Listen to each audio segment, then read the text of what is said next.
Lapas pigi ding da da da da da da sayonara. Masak nasi dalam bambu bakar kayu atas batu sa. Kasih bye bye kisah lalu sa. Kasih hai hai orang baru. Lapas hati cepat harum. Buka hati for yang baru. Kubur sudah masa lalu yang berlalu. Coba aku monitor ketua. Anggota mau lapor ketua. Kondisi lagi gacor ketua. Yang ini baru bilang mentua. My trip batang hancur.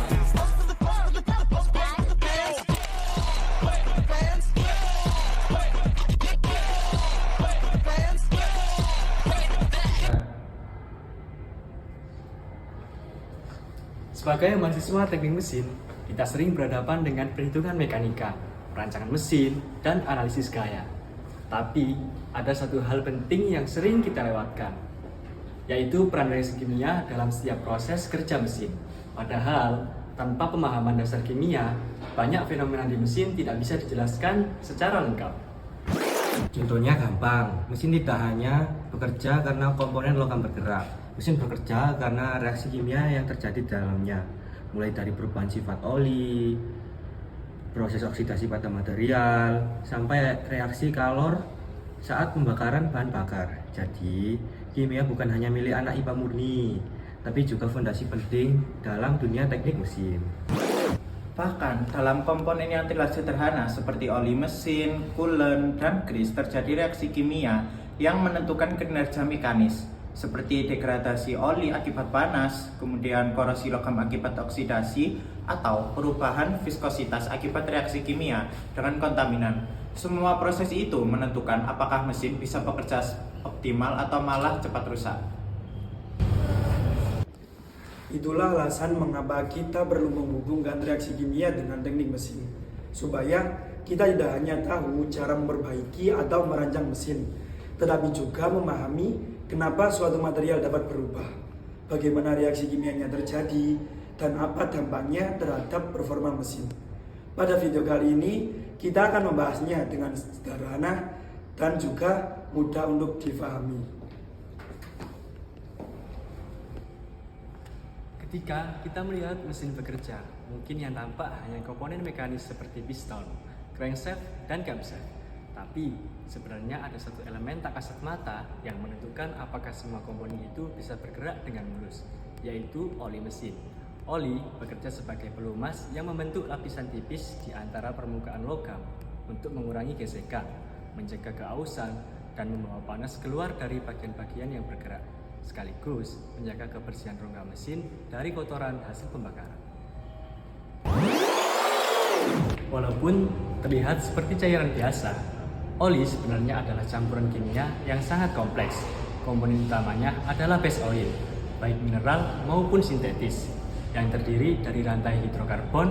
Di dalamnya terdapat sebagai aditif kimia yang dirancang untuk bekerja pada kondisi ekstrim. Ada deterjen yang menjaga permukaan mesin tetap bersih, dipersen untuk menahan jelaga agar tidak mengumpal, antioksidan untuk mencegah oli cepat rusak, anti-wear seperti ZDDP yang melapisi logam untuk menjaga gesekan, seperti viscosity index improver yang menjaga kekentalan oli tetap stabil meskipun suhu mesin berubah drastis. Semua aditif ini bekerja melalui reaksi kimia saat mesin hidup. Saat mesin bekerja, oli akan mengalami berbagai reaksi kimia. Yang paling utama adalah oksidasi. Ketika suhu tinggi dan oksidan mencegah molekul hidrokarbon sehingga membentuk sludge dan furnace. Ada juga thermal degradation, yaitu pemutus rantai hidrokarbon akibat panas ekstrim sehingga oli menjadi lebih encer.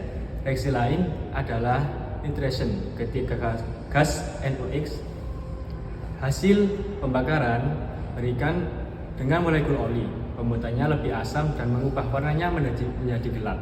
Ketika oli tercampur air atau bahan bakar, terjadi kontaminasi yang dapat menyebabkan perubahan kekentalan dan korosi pada komponen logam.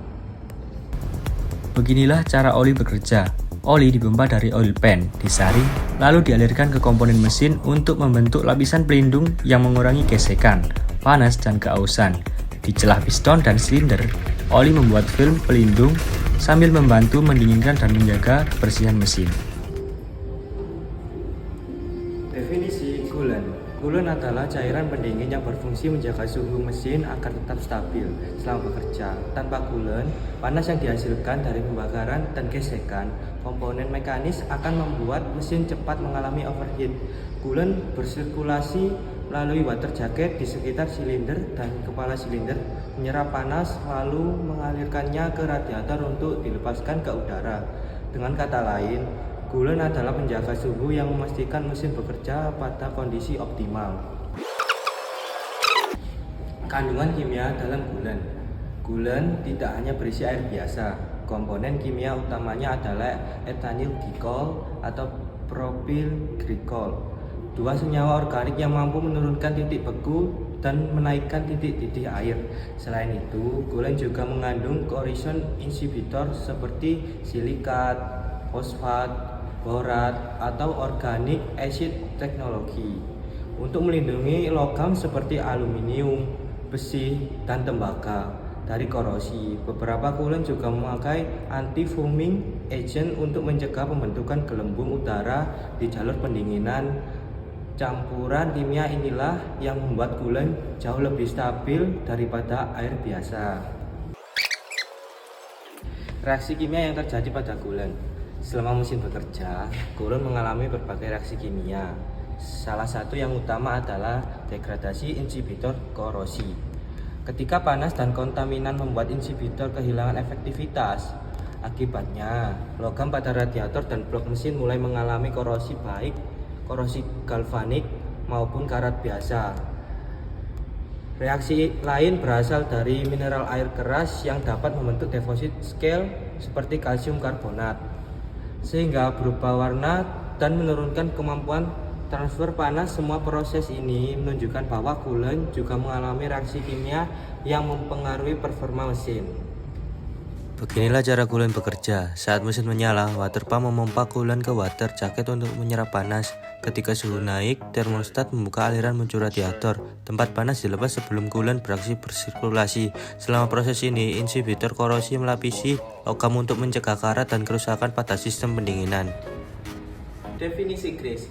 Grease atau gemuk adalah pelumas semi padat yang digunakan pada komponen yang tidak memerlukan aliran pelumas secara terus-menerus, seperti pada piring roda, engsel, atau join. Fungsinya sama seperti oli, yaitu mengurangi gesekan dan melindungi permukaan logam, tetapi grease memiliki kemampuan melekat yang lebih kuat, sehingga cocok untuk area yang terbuka atau terkena tekanan yang tinggi. Kandungan kimia pada grease. Secara kimia, grease terdiri dari 3 bagian utama, yaitu base oil, thickener, dan aditif. Base oil adalah pelumas cair yang menjadi inti pelumasan. Thickener biasanya berupa sabun logam seperti litium, kalsium, atau natrium yang membuat grease berbentuk padat atau semi padat. Sementara aditifnya meliputi anti-wear, corrosion inhibitor, antioksidan, dan extreme pressure aditif.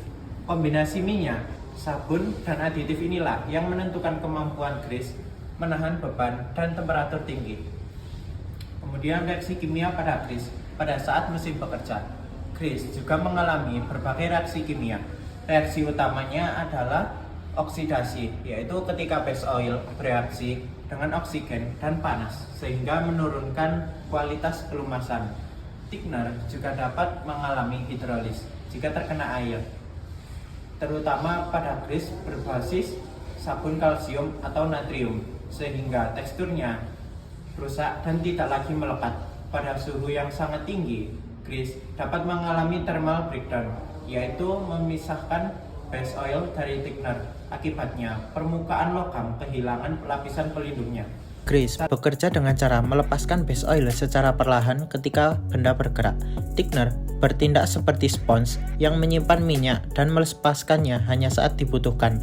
Lapisan minyak ini melapisi permukaan logam, mengurangi keausan, dan menahan beban berat. Aditif extreme pressure membentuk lapisan kimia yang melindungi logam saat terjadi tekanan tinggi.